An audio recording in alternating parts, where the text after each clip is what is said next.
The hypothalamus and the pituitary gland are two brain structures that are essential to the maintenance of homeostasis and the functioning of the endocrine system. Today, we'll show you how to use Visible Body Suite to study these structures and see how they're involved in the production, storage, and secretion of numerous hormones.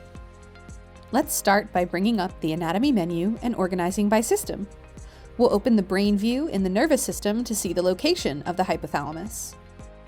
We'll need to dissect away some of the skull bones and cranial nerves, then zoom in.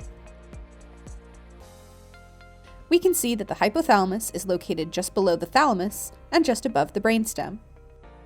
Now let's zoom in on the hypothalamus and pituitary with the microanatomy model that we can access via the related content box. The hypothalamus connects information from the nervous system with hormone releases as part of the endocrine system. Its role in this process is largely regulatory. As you can see from this animation on negative feedback loops, the hypothalamus often secretes hormones that signal the pituitary gland to release specific hormones of its own.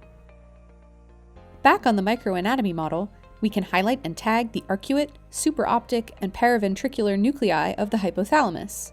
These nuclei contain neurosecretory cells that produce hormones and send them to the capillaries of the pituitary gland so they can be stored in the pituitary and later released. The axons here allow for the transport of these hormones. This microanatomy model shows the hypophyseal arteries, which supply the hypothalamus and pituitary, and the veins and capillaries of the hypophyseal portal system, which helps the hypothalamus regulate the pituitary using hormones. Basically, the portal system lets the hypothalamus and pituitary bypass using the rest of the bloodstream, allowing for more direct communication between them. The hypothalamus operates in concert with the pituitary gland, which is adjacent to it. The pituitary produces its own hormones and stores hormones produced by the hypothalamus. It releases those hormones into the bloodstream. Now we'll look more closely at the pituitary gland. It has an anterior lobe and a posterior lobe, and each one secretes different hormones. Let's check out the illustration, accessible from the related content box, to see what they are. The anterior lobe secretes 7 different hormones: human growth hormone, thyroid-stimulating hormone, follicle-stimulating hormone and luteinizing hormone, which stimulate reproductive organs, prolactin, which stimulates milk production, adrenocorticotropic hormone, or ACTH, which stimulates the adrenal glands to produce cortisol during the stress response, and melanocyte-stimulating hormone.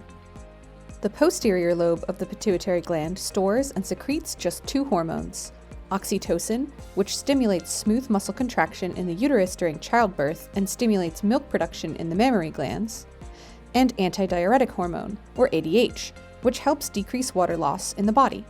To learn more about the glands and hormones of the endocrine system with 3D models, animations, and illustrations, visit visiblebody.com/VBSuite.